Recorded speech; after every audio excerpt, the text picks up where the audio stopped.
Hello friend, स्वागत है आपका हमारे यूट्यूब चैनल रोजगार भी दयान में। फ्रेंड, एसएससी यानी staff selection commission CGL combined graduate level के लिए गवर्नमेंट ऑफ इंडिया की तरफ से ये एडवर्टाइजमेंट जारी किया गया है। पूरी तरीके से परमानेंट पोस्ट है और टोटल पोस्ट है आपकी 17,727, यानी इतनी अच्छी संख्या में ये पोस्ट है और पहले इतनी ज़्यादा संख्या में कभी इतनी वैकेंसी नहीं आई है सीजीएल लेवल पर, तो काफ़ी अच्छी पोस्ट है। मिनिमम एज आपकी 27 साल है, मैक्सिमम एज आपकी 32 साल है। तो 32 साल तक के सभी कैंडिडेट इसमें अप्लाई कर सकते हैं और ये एज आपकी पोस्ट वाइज है, यानी इसमें अलग अलग पोस्ट के लिए जो है एप्लीकेशन मांगी गई है। फ़ीस चार्ज वगैरह भी आपकी ज़्यादा नहीं है, केवल 100 रुपीज़ ही आपको फ़ीस चार्ज यहाँ पे रखा गया है। सभी राज्यों से कैंडिडेट मेल फीमेल सभी लोग इसमें आवेदन कर सकते हैं। तो चलिए चलकर हम डिटेल नोटिफिकेशन चेक कर लेते हैं कि एडवर्टाइजमेंट कहाँ से जारी किया गया है, इसमें आपको किस प्रकार से आवेदन करना है, अप्लाई करने के लिए एसेंशियल क्वालिफ़िकेशंस वगैरह और अदर कंडीशन क्या रखी गई है। चेक करने के लिए आपको सबसे पहले इसकी ऑफिशियल वेबसाइट पर आना होगा। ऑफिशियल वेबसाइट है ssc.gov.in यानी स्टाफ सिलेक्शन कमीशन.gov.in। जब आप इसकी ऑफिशियल वेबसाइट के मेन फ्रंट पेज पर आएंगे तो आपको थोड़ा सा स्क्रॉल करके नीचे आना है। यहाँ पर आप देख सकते हैं ये नोटिस बोर्ड का ऑप्शन है। नोटिस बोर्ड के ऑप्शन में आपको देखना है, ये नोटिस आपका 24 जून 2024 को जारी किया गया है। Notice of combined graduate level examination 2024, ये पीडीएफ है। यहाँ से आप पीडीएफ ओपन करके खुद से भी एडवर्टाइजमेंट पढ़ सकते हैं। और कंबाइंड ग्रेजुएट लेवल की ये पोस्ट है, काफ़ी अच्छी पोस्ट है। सैलरी भी इसमें आपको काफ़ी अच्छी मिलती है। पोस्टिंग वगैरह इसमें आपका ऑल ओवर इंडिया यानी इंडिया में भी होती है और कुछ पोस्टिंग ऐसी है जो कि इंडिया के बाहर भी आपकी जो है पोस्टिंग की जाती है। तो चलिए अब हम आगे की डिटेल चेक कर लेते हैं। जारी किया गया है और एसएससी यानी staff selection commission combined graduate level की ये पोस्ट आपकी गवर्नमेंट ऑफ इंडिया के अंतर्गत आती है, यानी पूरी तरीके से भारत सरकार के अंडर में है। और ये इनकी ऑफिशियल वेबसाइट है। ऑफिशियल वेबसाइट पर डिटेल एडवर्टाइजमेंट भी है और एप्लीकेशन फॉर्म भी दिया गया है। बाकी 24 जून 2024 को ये एडवर्टाइजमेंट जारी किया गया है, तो 24 जून 2024 से ही आपके आवेदन भी स्टार्ट हो चुके हैं। लास्ट डेट है आपकी आवेदन करने की 24 जुलाई 2024। इससे पहले आप आवेदन कर दें। और अगर आप जो है लेट वगैरह आवेदन करते हैं तो उसके लिए आपका जो है यहाँ पे डेट मेंशन कर दी गई, बट आपका अगर आप लेट आवेदन करते हैं तो उसके लिए आपका अलग से फ़ीस चार्ज वगैरह लगेगा।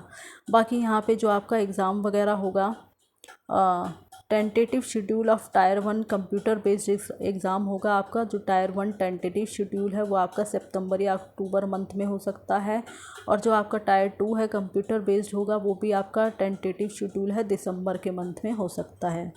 बाकी आगे इसमें हम चेक कर लेते हैं और क्या इन्फॉर्मेशन है। तो इसमें जो है अलग अलग पोस्ट के लिए एप्लीकेशन मांगी गई है। कंबाइंड ग्रेजुएट लेवल 2024 की पोस्ट है, जिसमें कि ग्रुप बी और ग्रुप सी की पोस्ट हैं और कुछ मिनिस्ट्रियल पोस्ट है, department organisation of government of India and various constitutional bodies. बाकी जो है इसी से रिलेटेड है। आगे की डिटेल हम चेक करते हैं। डिटेल ऑफ पोस्ट यहाँ पे दे दी गई है और यहाँ से आप जो है नेम ऑफ पोस्ट देख सकते हैं। बहुत सारी पोस्ट है और आप देखें तो ये काफ़ी लंबी लिस्ट है। यहाँ पे काफ़ी सारी पोस्ट है, मतलब इस बार ही इसमें जो है काफ़ी अच्छी संख्या में वैकेंसी निकाली गई है। तो कुछ इसमें ग्रुप बी की पोस्ट हैं, कुछ ग्रुप सी की पोस्ट हैं, तो काफ़ी अच्छी पोस्ट है। बाकी अब हम इसकी पूरी डिटेल यहाँ से चेक कर लेते हैं। असिस्टेंट ऑफिसर पोस्ट का नाम है आपका। बाकी ये सारे जो है अलग अलग डिपार्टमेंट में है, ये ऑफिस कैडर हैं।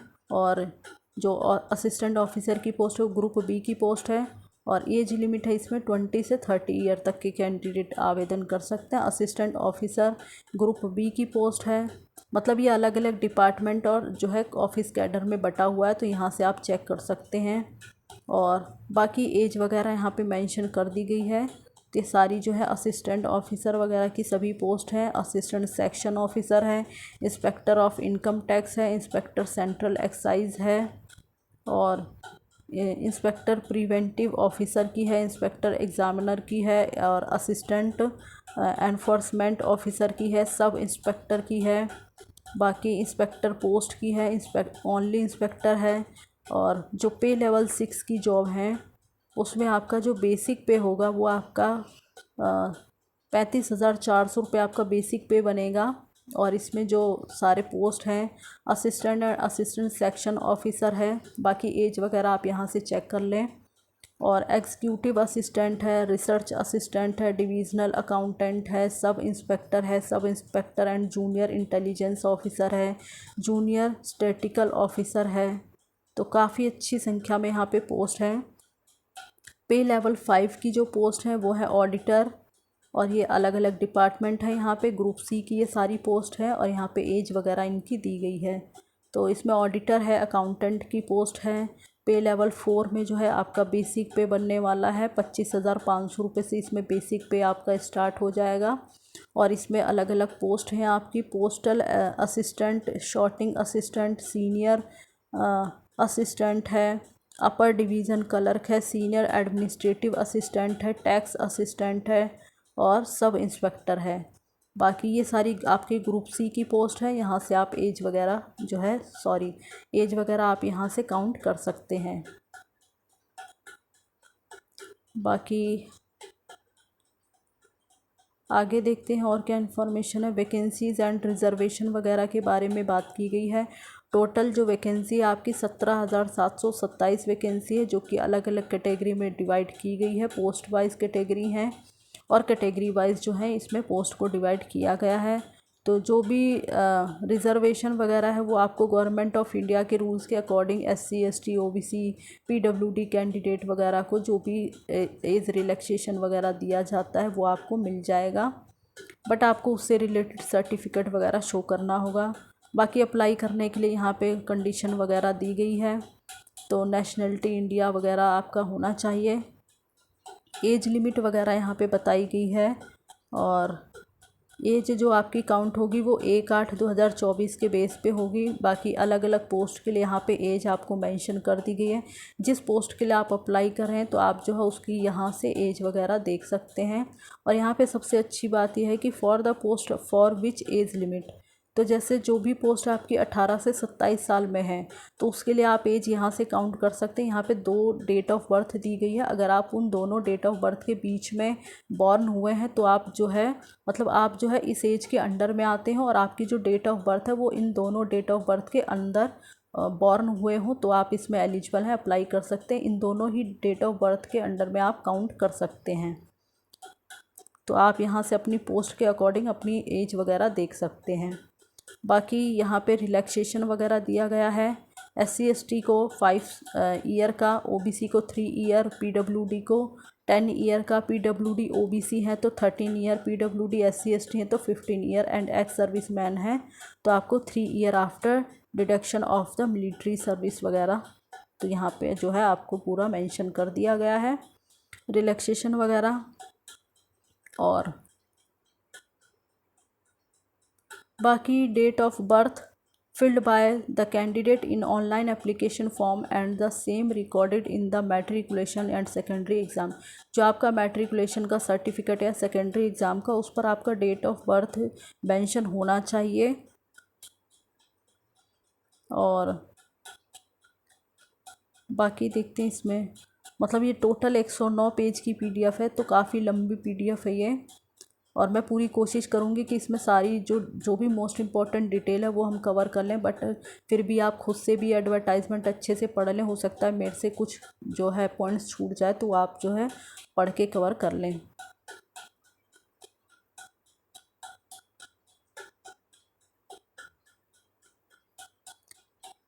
बाकी आगे देखते हैं थोड़ा स्क्रॉल करके और क्या इसमें इंफॉर्मेशन दी गई है। यह आपका एसेंशियल क्वालिफ़िकेशन स्टार्ट हो जाता है। तो यहाँ पे अलग अलग पोस्ट के लिए एसेंशियल क्वालिफ़िकेशन दे दिया गया है, ये हम चेक कर लेते हैं। जूनियर स्टैटिकल ऑफिसर के लिए जो क्वालिफ़िकेशन आपने बैचलर डिग्री किया हो 60% अंकों के साथ किसी भी रिकॉग्नाइज यूनिवर्सिटी वगैरह से, और इन मैथमेटिक्स में एट 12th स्टैंडर्ड लेवल, तो ये आपका होना चाहिए। या फिर और करके यहाँ पे कंडीशन दी गई है, आप इसमें से जो भी कंडीशन पूरी करते हैं तो आप अपने अकॉर्डिंग देख लें। और उसके बाद स्टैटिकल इन्वेस्टिगेटर ग्रेड 2 की पोस्ट है। तो इसके लिए जो क्वालिफ़िकेशन है वो है आपने bachelor degree in any subject with statistics as one of the subject आपने किया हो किसी भी रिकॉग्नाइज यूनिवर्सिटी या इंस्टीट्यूट से। The candidate must have study statistics as a subject in all the 3 year. Graduation के 3 सालों में आपने जो स्टैटिक्स सब्जेक्ट है वो पढ़ा हुआ हो तो आप इसमें एलिजिबल हैं और अप्लाई कर सकते हैं। या फिर आपने जो ग्रेजुएशन के 3 साल होते हैं उसमें जो 6 सेमेस्टर है उसमें से आपने किसी सेमेस्टर में भी अगर पढ़ा है ये सब्जेक्ट तो भी आप एलिजिबल हैं और अप्लाई कर सकते हैं। बाकी research assistant in national human rights commission, तो इसके लिए जो क्वालिफ़िकेशन है वो आपने बैचलर डिग्री किया हो किसी भी रिकॉग्नाइज यूनिवर्सिटी से तो आप एलिजिबल हैं। बाकी डिज़ायरेबल क्वालिफ़िकेशन अगर आपके पास है तो अच्छी बात है, अगर नहीं है तो भी आप एलिजिबल हैं और आवेदन कर सकते हैं। ऑल अदर पोस्ट के लिए यहाँ पे क्वालिफ़िकेशन दी गई, बैचलर डिग्री आपने किया हो रिकॉग्नाइज यूनिवर्सिटी वगैरह से तो भी आप एलिजिबल हैं। The candidate who have appeared in their final year of their graduation can also apply. तो अगर जो कैंडिडेट ग्रेजुएशन के लास्ट ईयर में है मतलब जो अपीयरिंग है वो कैंडिडेट भी इसमें अप्लाई कर सकते हैं। फाइनल ईयर वाले कैंडिडेट इसमें अप्लाई कर सकते हैं। But however they must possess essential qualification on और before the cut off date 1/8/2024। तो ये सारी कंडीशन यहाँ पे रखी गई है। और बाकी आगे चेक कर लेते हैं। तो क्वालिफ़िकेशन भी इसमें बहुत ज़्यादा नहीं है, नॉर्मल क्वालिफ़िकेशन मास्टर डिग्री या ग्रेजुएशन। अप्लाई आपको किस प्रकार से करना है उसके बारे में यहाँ पे सारी डिटेल दे दी गई है हाउ टू अप्लाई के सेक्शन में। तो आप एक बार जो है यहाँ पे पढ़ें उसके बाद ही आवेदन करें। सबसे पहले आपको 1 टाइम रजिस्ट्रेशन करना होगा और जो कैंडिडेट पहले से रजिस्टर्ड है उन्हें दोबारा से रजिस्ट्रेशन नहीं करना। जो फर्स्ट टाइम इसमें फॉर्म फिल कर रहे हैं तो उनको जो है पहले रजिस्ट्रेशन करना होगा।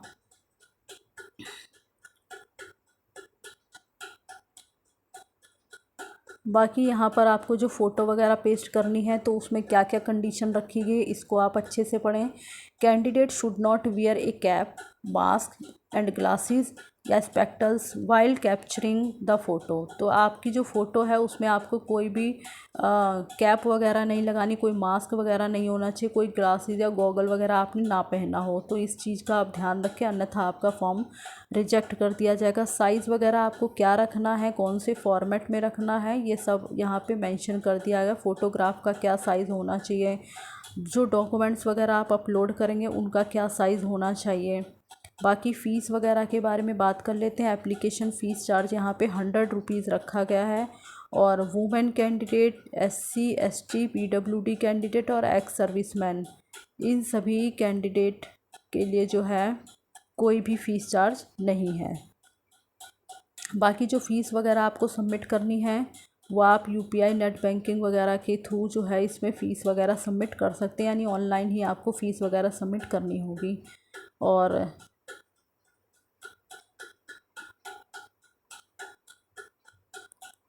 बाकी एप्लीकेशन करते समय आप सारी जानकारी सही भरें।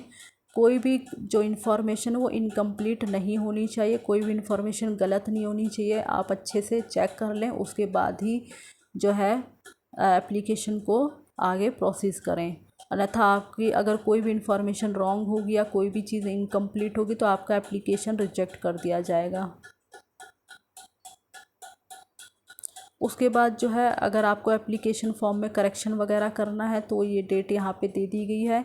इन डेट्स के अंदर अंदर यानी 10/8/2024 से 11/8/2024 के बीच में जो है application form correction window open हो जाएगा। तो अगर आपको कोई करेक्शन वगैरह करनी होगी तो आप यहाँ से करेक्शन कर सकते हैं। बाकी ये कुछ रूल्स वगैरह दिए गए हैं, इन्हें आप अच्छे से पढ़ लें। एग्ज़ाम सेंटर्स वगैरह और सेंटर कोड यहाँ पे बता दिया गया है, किन किन जगहों पे आपका एग्ज़ाम सेंटर पड़ सकता है उसके बारे में यहाँ पे सारी इन्फॉर्मेशन दे दी गई है। तो ये जो है आपको सारे स्टेट वगैरह दिए गए हैं जहाँ पर आपके जो है सेंटर्स पड़ सकते हैं, तो आप इनको चेक कर लें। बाकी स्कीम ऑफ एग्ज़ामिनेशन क्या रहने वाला है, पूरा सिलेबस क्या रहने वाला है, यहाँ पर ये सारी चीज़ें मेंशन की गई हैं। और स्कीम ऑफ टायर 1 एग्ज़ाम, तो जो टायर 1 एग्ज़ामिनेशन है उसमें आपसे कौन कौन से क्वेश्चन पूछे जाएंगे, पूरा सिलेबस क्या रहेगा उसके बारे में यहाँ पे general intelligence, general awareness, quantitative aptitude, English comprehension, ये सब आपका टायर 1 में पूछा जाएगा। सभी objective type multiple choice questions होंगे और इसमें आपकी नेगेटिव मार्किंग भी होगी। 0.50 मार्क्स की इसमें नेगेटिव मार्किंग होगी ईच रॉन्ग आंसर पे। बाकी इसमें टायर 2 एग्ज़ाम स्कीम है, तो टायर 2 में आपसे जो है क्या क्या क्वेश्चन पूछे जाएँ, कौन से सब्जेक्ट से कितने घंटे का होगा, उसकी पूरी डिटेल यहाँ पे दे दी गई है। तो जिस भी पोस्ट के लिए आप अप्लाई कर रहे हैं उसका पूरा सिलेबस, पूरा एग्ज़ाम शेड्यूल आप यहाँ से चेक कर सकते हैं कि आपका सिलेबस पूरा कहाँ से आने वाला है। उसी के अकॉर्डिंग आपको जो है अपनी पूरी तैयारी बेस्ट करनी है। पूरा सिलेबस यहाँ पे डीपली दे दिया गया है। तो ये पूरा जो है आपका पूरा सिलेबस का ही शेड्यूल है यहाँ पे।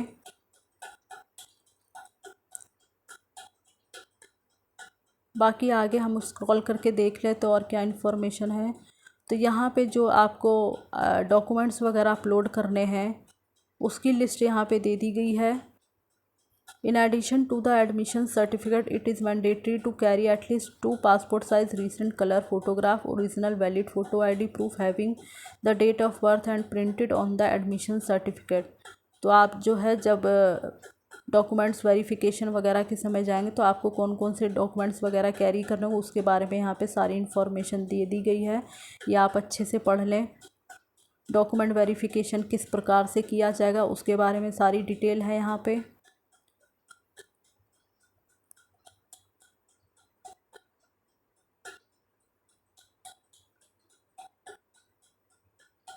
बाकी मोड ऑफ़ सिलेक्शन क्या रहने वाला है, क्वालिफाइंग मार्क्स क्या बनेगा आपका, उसकी डिटेल है यहाँ पे। अनरिजर्व के लिए 30%, ओबीसी और ईडब्ल्यूएस के लिए 25% एंड ऑल कैटेगरी के लिए 20% का यहाँ पे रखा गया मोड ऑफ़ सिलेक्शन। और तो ये भी अलग अलग कैटेगरी में डिवाइड किया गया है।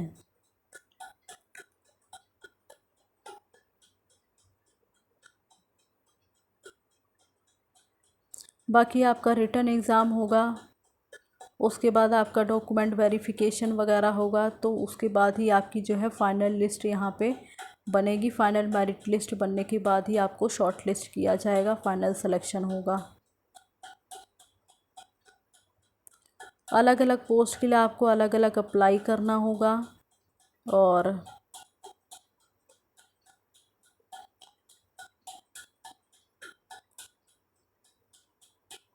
बाकी और देख लेते हैं और क्या इम्पोर्टेंट इन्फॉर्मेशन है। वो फॉर्मेट फॉर SC/ST सर्टिफिकेट, तो यहाँ पे SC/ST सर्टिफिकेट का फॉर्मेट वगैरह यहाँ पे दे दिया गया है। और थोड़ा सा आप नीचे आएंगे तो ये आप देख सकते हैं form of certificate to be produced by other backward class, ये अदर बैकवर्ड क्लास के लिए है। तो इसी प्रकार से ये कैटेगरी वाइज यहाँ पे सर्टिफिकेट्स वगैरह मेंशन कर दिए गए हैं। और बाकी आगे देखते हैं। ये आपका मेडिकल का है, मेडिकल वगैरह का सर्टिफिकेट है, तो यहाँ से आप देख लें पूरी इन्फॉर्मेशन। ये पूरा आपका मेडिकल का सर्टिफिकेट है। Form of medical certificate to be produced by on the candidate with the benchmark disability who seek, तो ये सारा जो है आपका मेडिकल से रिलेटेड है। बाकी इसमें जो भी मोस्ट इम्पॉर्टेंट इन्फॉर्मेशन थी वो सब हम डिस्कस कर चुके हैं। तो बाकी फिर भी आप जो है खुद से भी एक बार एडवर्टाइजमेंट अच्छे से पढ़ लें, क्योंकि कुछ रूल्स जो हैं थोड़े से चेंज हो चुके हैं CGL के लेवल पर। तो आप जो है अपने अकॉर्डिंग अपने लेवल पर ये एडवर्टाइजमेंट पढ़ के उसके बाद ही अप्लाई करें। और इसी प्रकार की ऑल इंडिया रिक्रूटमेंट की जानकारी पाने के लिए आप हमारे चैनल को सब्सक्राइब कर लें, ताकि इसी प्रकार की इन्फॉर्मेटिव वीडियो आपको टाइम से मिलती रहे। Thanks for watching this video.